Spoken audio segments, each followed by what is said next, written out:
I have a dream,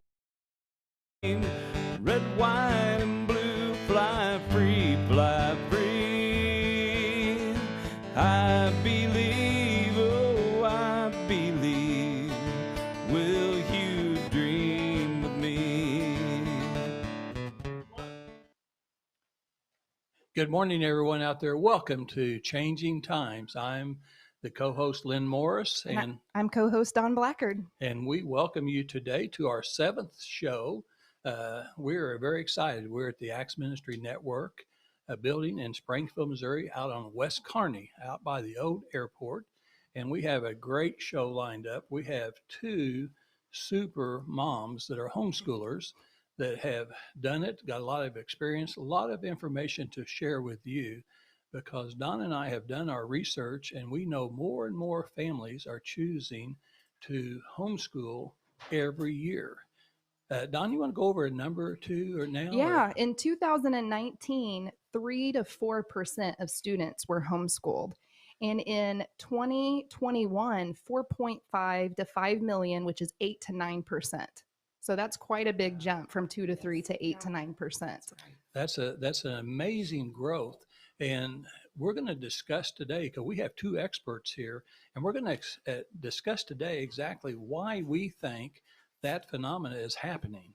And I think you all are going to learn something. I know there's a lot of people out there that do homeschool, or you have friends that homeschool.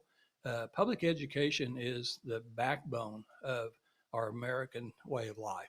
It's extremely important. If we can't teach our young kids, then we won't actually exist as a country. So I'm really passionate about public education, and I want the public education schools to do better. I want them to continue to do better. We're not against them. So I want everyone to know that this show is not about against public education and our public schools. It's about all kinds of alternatives that people can choose, and you have the right to do that. And Don, before we actually get started, how do people watch our show, and what do we need them to do to like our Facebook page? Well, they need to go to the Acts Media Group page and like that page, and then they will see us. And we're on every Wednesday at 10 a.m., but they'll be able to see all the great things that come through Acts Ministry, and it'll be live right there on their Facebook. So they just need to go and like that, and then they can share from there. Well, very good. And I want the listeners to know today, too, that the song that you heard is a song that was written by our co-host, Don Blackard. And it's really, if you heard the whole song and all the lines in that song, it's very patriotic, very upbeat. And it's a song that sometimes, unfortunately, some people in this country don't like. They don't like your song because it's too upbeat and it's too patriotic. And that's an unfortunate thing, but we'll continue to play that song because I think that song really speaks to what this show is about. And so, Don, we're going to let you go ahead and start out with Jennifer and see what's going on in homeschooling in the Republic, Missouri. Great. I want to say, too, thank you to everybody who shared our last show when we interviewed Dogwood Ranch and CASA. That had over 2,000 touches and almost 1,000 views. And so I know that we are going to reap a harvest from that for these kids, and we're going to get more and more people involved. And, just to say a little bit about homeschooling, it's a personal choice. As a parent living in a free country, we're able to do that. We're able to do what we feel is best for our kids. And to be in a position to be able to homeschool is such a blessing, because I know so many people wish they could, but they have to work or they, have other obligations that they can't do it. I've been a homeschool mom 2 years. My son is going in the 6th grade, and I homeschooled for kindergarten, and then I homeschooled for 5th grade, and he's going to go back to Nixa for 6th grade. And so we've been on both sides of it, and there's just so many blessings that come from homeschooling. And Jennifer, I just am so excited that she's going to be on today. I wrote a couple notes here about Jennifer. She is somebody that I truly admire in the community. She's a fierce believer. She's a strong advocate. She's a passionate coach, and she's a warrior for what she believes in. To know Jennifer is to love her, and she pours so much passion into her family, her business, and her community. And so to see her with her kids, I've known her a long time, and I knew right when she was getting started in this homeschooling adventure. And so, Jennifer, just kind of tell us why you decided to homeschool. Yeah. Well, first of all, thank you for that. I don't know why that teared me up. Man, homeschooling. Well, to be honest with you, I never heard of homeschool until I moved to Missouri. I grew up in a small town in Bonesteel, South Dakota. And so just a farming community, never heard of homeschool. It just was non-existent where I grew up. And so I moved to Missouri, started hearing more about it. And it just kind of I just started seeing more of my friends start to homeschool. And it was just something that I was like, man, I wonder if I could do that. And I remember just telling my husband, I'm like, we had a conversation. He's like, if you could do anything, without fear, what would you choose? I was like, I think I would choose to homeschool my kids. And I couldn't believe that actually came out of my mouth. I was like, ugh. But we were a part of our community. We own a CrossFit gym in Republic. And so my husband just was a little reluctant because he wanted to be part of our community, and being part of the public school system was, part of that. And so my son did go to kindergarten and first grade. And then I remember we were just sitting in bed one day and we were reading, I think it was Bringing Up Boys by Dr. James Dobson. We were just I was reading out loud to him, and it was a part about how Dr. James Dobson was talking about homeschool boys. And all of a sudden my husband was like, it's time, do it, like homeschool. And all of a sudden I was like, wait, really? So then I think I was like a deer in the headlight. Look, all summer just thinking, is my sanity on the line? Like, I just didn't know. But it was just something the Lord had placed in my heart. And then when I kind of got that, like, go ahead from my husband, we decided to. So my son I started homeschooling him in second grade. And then my daughter was a kindergartner when we started. And then I had a little baby, Jax, who's now 6. So really, it was just what brought us was just something that was placed in my heart. And I really feel like at that time it was just kind of being obedient to that calling, What has been the most rewarding part about homeschooling for you? There are so many rewarding parts. Not without its challenges, but I just love, honestly, for my kiddos, I love that they kind of just get to grow up and just grow into who they are created to be without a lot of outside influence. Of course, there's still outside influence, but it's like they're just who they are without that pressure. And so that's probably been one of the coolest things, because they are just unique kiddos. And I feel like it may be stifled a little bit if they had some of the pressures, or, at school, sometimes you're more concerned about what to wear or all these other things. And, they just, if you look at them, they could care less what they're wearing. So, oh, sorry. Okay. Sorry about that. I think one of my favorite things is just learning how they function as human beings, learning their love language, learning how they learn, how they're smart, and just being able to have the time to nurture that has been super rewarding. Having the time to nurture their hearts has been really cool. That was the hard thing when you're involved in sports and have businesses. Sometimes time is just the most precious thing that you can have. So being able to see my kids and see what area of their lives and their hearts that I need to nurture, is just having the time to do that is probably the most rewarding. And I think lastly, just reclaiming my education. I'm taking violin lessons with my daughter right now, and that is amazing. I love learning history. So just that part of it too that's kind of a blast for me, learning fractions again and understanding them is awesome. You love fractions? I'm learning to love fractions. I'm so happy to get fractions behind me this year. Well, I think I never understood it in high school. Now I'm like, oh my word, it's like clicking. And I'm like, this is awesome.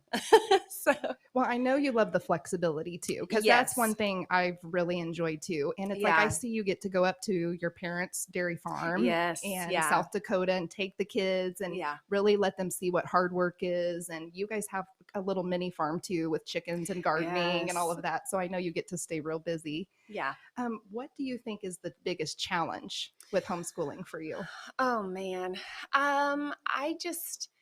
I don't know. I think it's just the everyday grinding, of just always being able to put what needs, like the priorities. There's a lot of things vying for our attention. And so just being able to put my priorities in the right place, and right back to the blessing, and then, the burden, nurturing hearts. That's hard. It's not easy. It takes time and energy and prayer.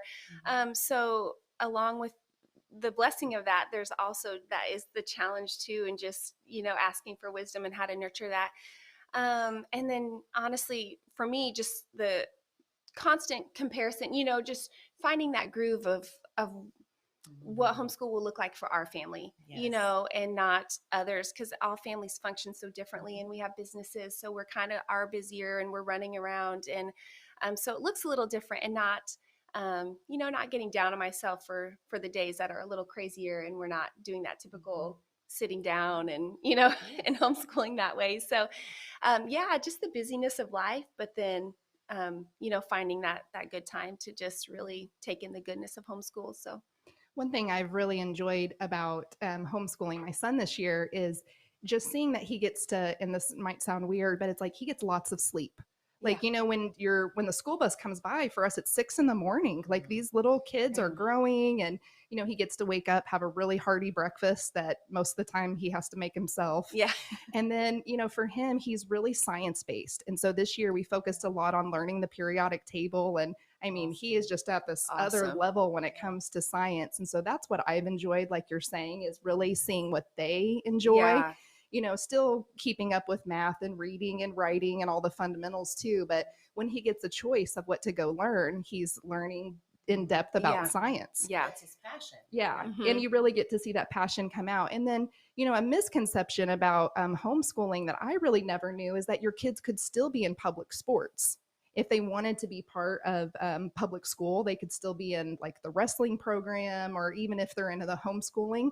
So I've been seeing a lot of homeschooling parents who also have their kids in the community doing sports too. And I didn't know that was a thing. I didn't know you were allowed to be in the school doing sports if you're not in the school learning, and you are. Yeah. And so that is really cool to see that. But my son gets to enjoy his wrestling passion. And it's like he wrestles till 9:30 at night.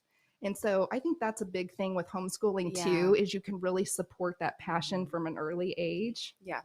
Yeah, that is the fun thing, is to see, I get all this time to see what their interests are, and then they have time to kind of figure out their interests. Like my daughter is like going to theater camp, and so we got her involved in that, and so that's been really cool. And my son's into Ninja Warrior, so he's really excelled in that, and so we're doing lots of Ninja Warrior activities.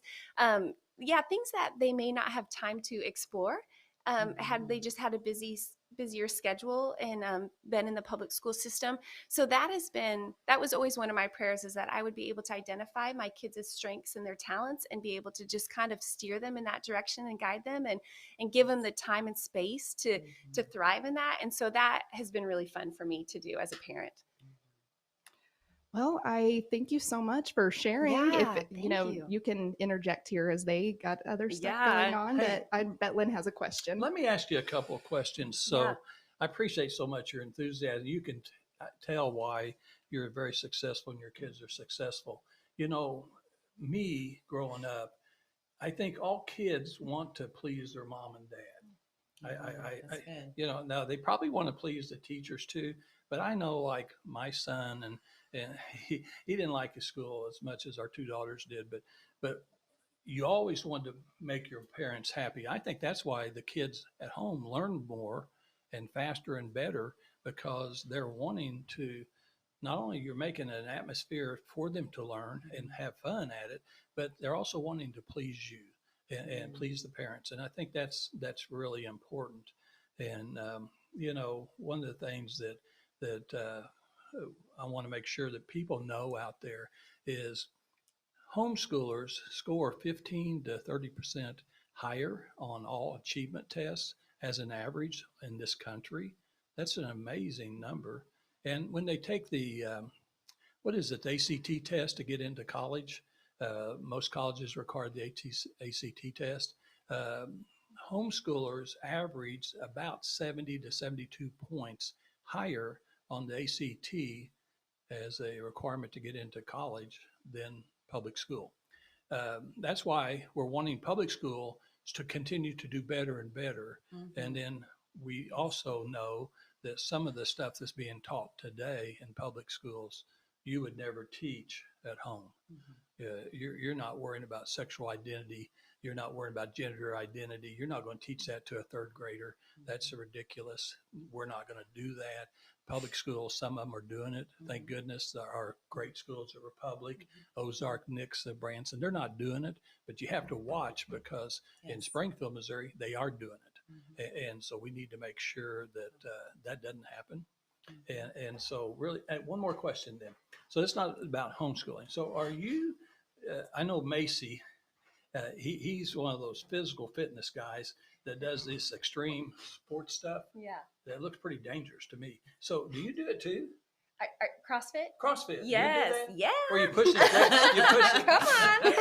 these great big tires and stuff? Oh, yeah. And do all that stuff? Well, let me tell you something. At my age, I have decided that would be dangerous because I need to be in shape before I get in shape. Yeah. So I think what you do looks extremely dangerous. So that's why it's called extreme sports. Yeah. Well, So, the beauty of CrossFit, just for those who want to try it, you can scale it. So we can get little tires and we can, Okay. you can scale bicycle it. tires, Lynn. Well, that's what I want. I want little steps because kind of like Jeff Messenger, Representative Messenger on our Friday radio show, he has a gymnasium in Republic. Yes, you guys know that. Yeah. And so I told him, I said, those beams look awful dangerous to me. I want like little 3-inch beams, and that way I can baby step your way. Very good. So are we time for a commercial now? Yes, we are going to a commercial, but I want to also mention that Jennifer started a podcast and it is incredible. I've been following her. Awesome. And it's called the Warrior Podcast. And that's why she has this warrior spirit with whether it's dealing with her kids or her community or her faith. She really puts it out there. And so if you get a chance, go follow her. And how do they follow you on your podcast?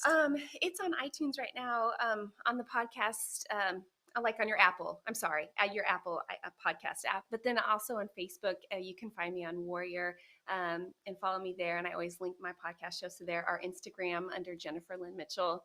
So thank you for that. I appreciate it. Awesome. Matt, are we ready for a commercial? We got 1 minute left.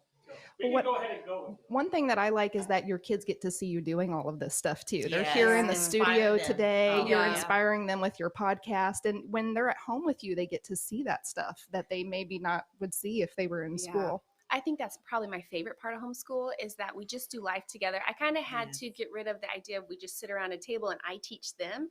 It's kind of just doing life together, and they get to see what it looks like to run businesses or do a podcast or do hard things. And that's probably been the most rewarding. Dangerous things. Or dangerous things, yeah. Flip tires. So it is good. It's really good. Okay, off to commercial.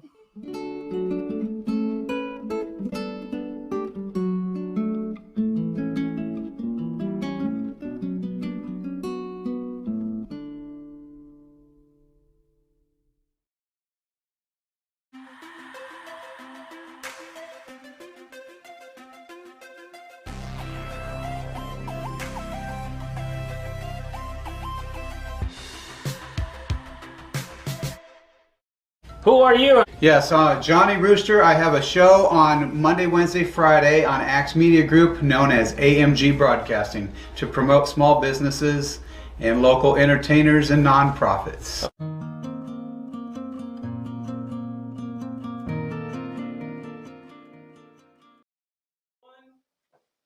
We're back live on Changing Times in Springfield, Missouri, and we've had a great discussion. I know the listeners out there have learned a lot, Jennifer and Don, so thank you so much for starting off the show.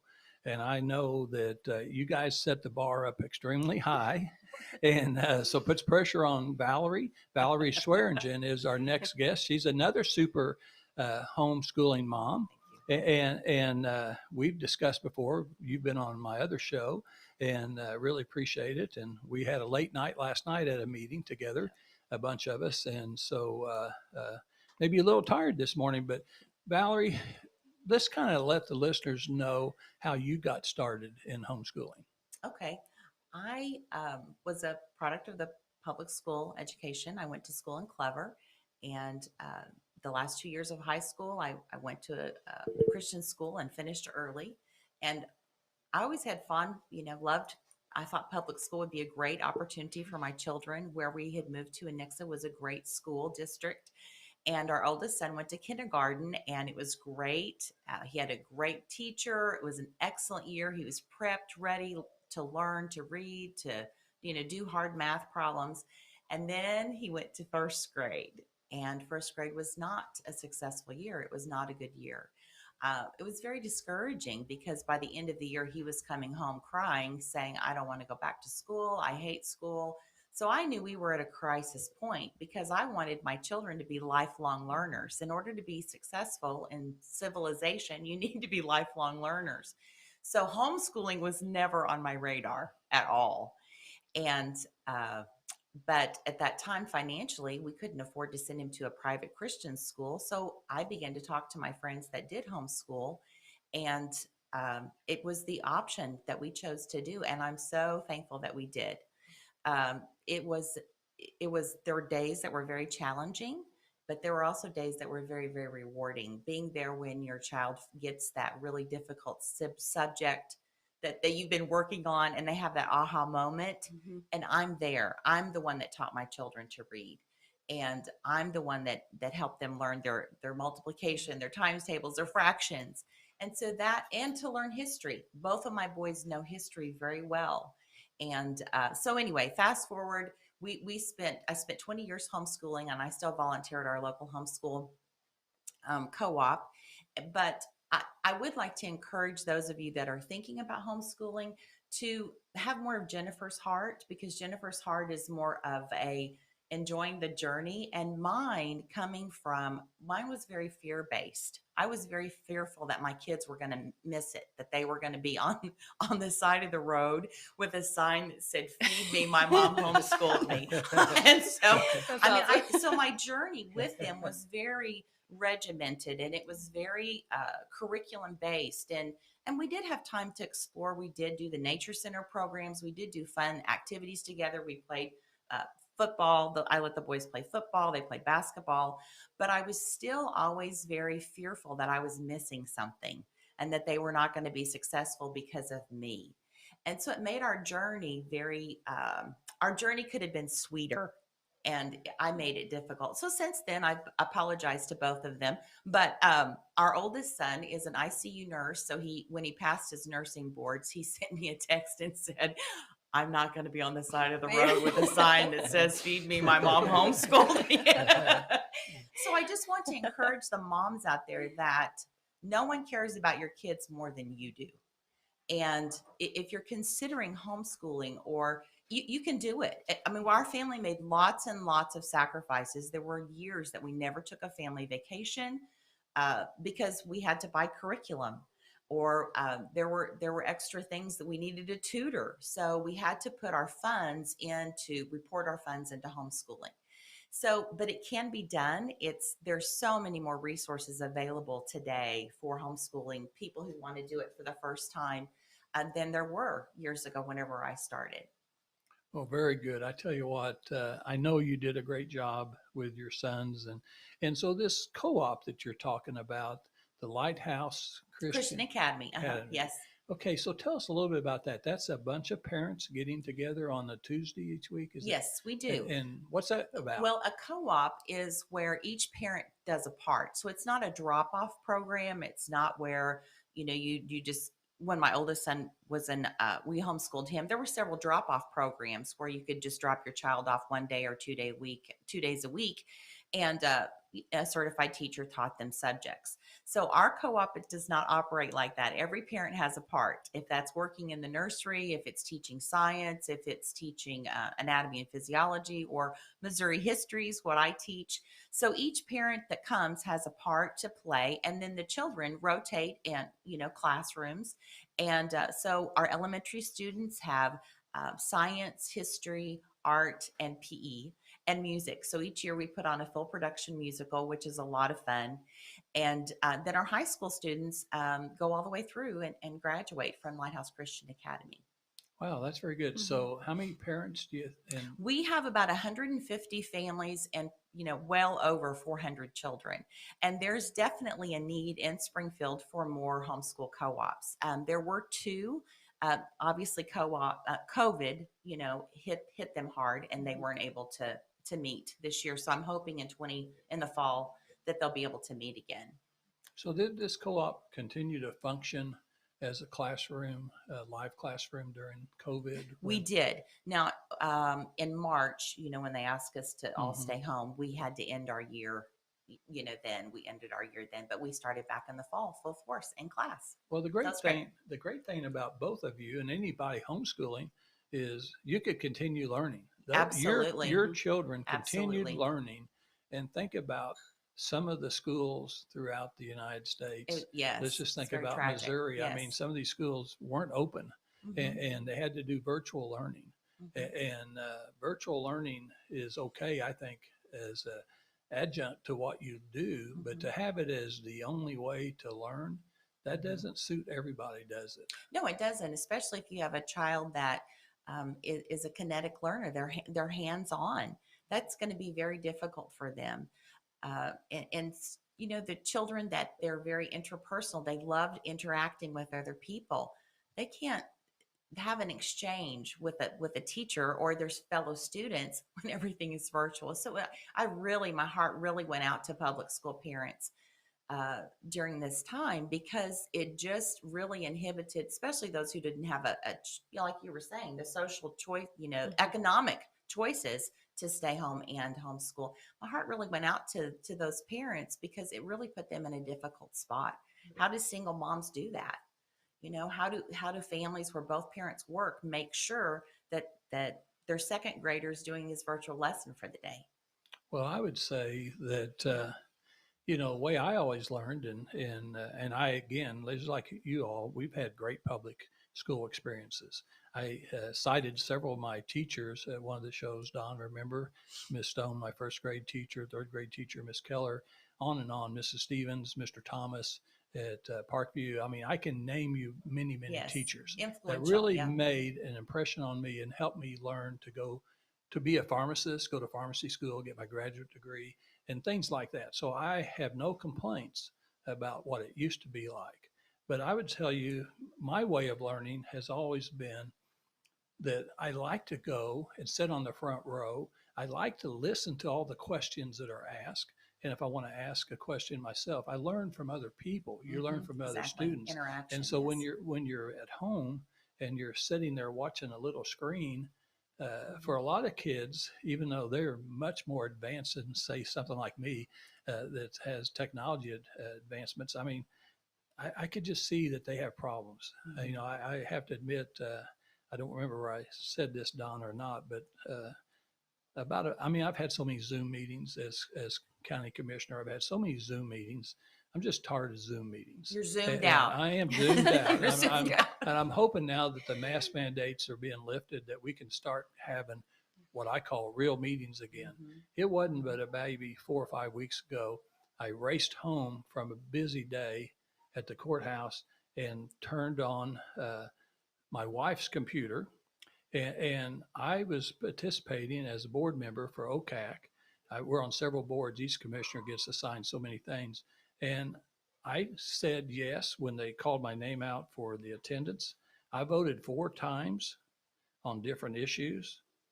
And then the next day, I read the minutes and it said that I was absent. And I had accidentally, maybe it was already muted. I don't know what happened, but no one heard me.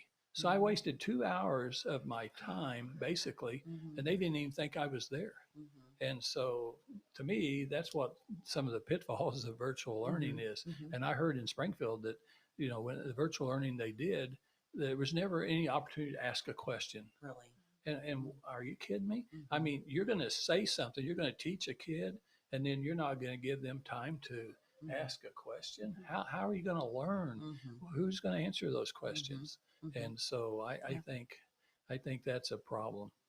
And being able to homeschool my boys and being able to take those teachable moments when they do have a question, when there is a technology failure, when there's something big going on politically, being able to answer their questions age appropriately for what's going on in the world today, and reflecting back on scripture and teaching them what God's word has to say about the situation and having that interaction with them. And then being in control of the outside influences that they have, the other families that we participate in activities with. So there are lots of challenges to homeschooling, but there's also lots of benefits and rewards to homeschooling as well. So Valerie, when you talk about you're teaching them Missouri government, and that's so important to know each state, each student should know a lot about their state's government. That's where you really have the biggest impact. I mean, for federally, I mean, what goes on in DC is something that's really pretty remote for all of us, and we don't really have a lot that we can say about things. But in our state government, thank goodness, we can have a voice and we can be active in it. So I would imagine that both of you, your kids, were taught to be patriotic, to respect the flag, to love our country. It's not perfect. Nope. But it's the best in the world. Yes. And you all taught all that, right? Yes. And at Lighthouse Christian Academy, every Tuesday we say the pledge. And do you guys say the pledge at Classical Conversations as well? Do. Yes. So as far as being patriotic, I do feel like, by and large, the homeschool community loves America. They love our country. And we love those who work to protect us, who sacrifice to protect us. And we know that we have been given a great responsibility to guard the freedoms that we have. So, and yes, as far as Missouri history, I do try and inspire my students to learn the history of Missouri and to learn how Missouri government functions. This past year's class was just amazing. I had 3 or 4 boys that could run for governor. They were 4th graders, but I'm like, you guys can run for governor. I'm telling you, they just were all over it. They loved it. They loved the government section of Missouri history. And I do think that we as homeschoolers can have we have more of the opportunity to show the good and the bad. It's not just one or the other. It's, hey, we made this mistake as a country, but this is what we did to right it. We couldn't go back and maybe erase it, but we're going to do what we can to fix it. And so both my boys love history. They are very patriotic. And so, in that respect, we did succeed. Well, Valerie, you made a great point. So when you were teaching history, you didn't change history or erase history, did you? No. Our good friend Dee Wampler, who's a attorney in Springfield, Missouri, well-known defense attorney in Springfield, Missouri. I've had him on my shows many, many times, written many books. And he also went to Parkview and graduated 2 or 3 years ahead of me. And he has his book, his history book. He also has his children's history books from Parkview. He also has his grandchildren's history books from Parkview. And he's got it spans over 15 years of history books, but he's got them all highlighted because unfortunately, somehow history has been changed. They've omitted things. They've added things. I mean, are you kidding me? I mean, we learn from history.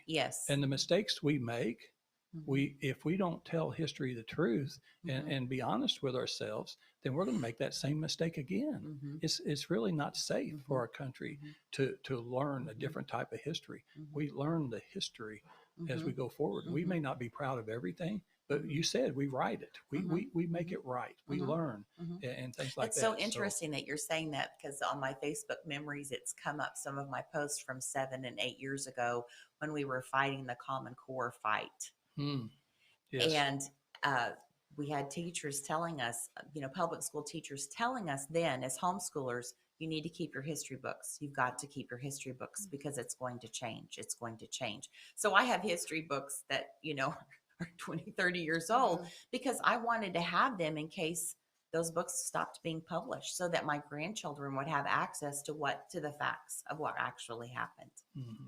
And today, the problem with public schools, as I see it, is the fact that parents really don't know what their kids are being taught. There's no books that they bring home. They bring home a Chromebook, and a lot of parents don't even know how to operate the Chromebook. And it's really just kind of a mystery. And so parents can't really help like you all did, help teach. I know when I was growing up, my brother and I, after supper, the 4 of us, every night ate supper together. And then my brother and I helped clean the kitchen. We didn't have a sister, so my brother and I had to, and I had my brother. Be domestic. I was supervising my brother because I was older. I was the older. And so we had to wash the dishes and do all that stuff. And then we were expected to be at the dinner table, and my mom and my brother and I would study. And we studied every night. and we Yes. both made good grades, and I think my mother helped me. She was kind of a pioneer homeschooling Mhm. teacher in a way Yeah. because she helped with homework, but now the parents don't get to do that. Mhm. So that's a sad thing. Well, I and think that's a problem. I think some parents just put it on the school, that it's the school's Mhm. responsibility. That's right. And Yeah. they could learn all day long. That's why you need to do around the kitchen table and be with them. Even if they're in school, you still need to have hands-on of what's going on with Absolutely. their education. It's Absolutely. not, oh, they went to school and, I don't have to worry Yeah, about it. yeah. And I think parents feel inadequate, maybe that they don't have what it takes to help their kids, that Yeah. the teachers are the professionals and the schools are the professionals. But I want to reiterate, no one cares about your child's education more than the parent Mhm. does. And That's exactly right. and being involved, and like you're saying, being involved in what they're learning and being involved with the teacher in a positive way, because teachers can really take a beating, Mhm. public teachers can. And that's just not always fair. There are some excellent teachers in public school. We just didn't get a great one in first grade. but I just think that it's important that parents not feel like they don't have what it takes, because they do have what it takes, because they're passionate and they care about their children. All right, very good. Well, one last thing, and I'm going to let Don wrap it up. But so, did you ever go up to Jefferson City with your kids? Did you go up to see the Absolutely. Capitol? And I Absolutely. want you to be sure and do that too, We because just did oh, actually. did you? That's Okay, awesome. great, because Yeah. it's a great experience. That's one of the things I Mhm. enjoyed the most as a state rep, is having busloads of Yes. kids, parents bringing kids, Team and pack. Yeah. Team Pack Yeah. is awesome. Yeah. Our And- youngest son did and, team pack. uh, It's great. Yeah, and just being able to take those kids and talking to them in my office, taking them to the governor's office, going to the governor's office. I mean, all the people that I was able to show them around and get them inside some pretty neat places. It's just awesome. And that they'll never forget that trip. Yeah. Yeah. So Don, we're going to wrap it up.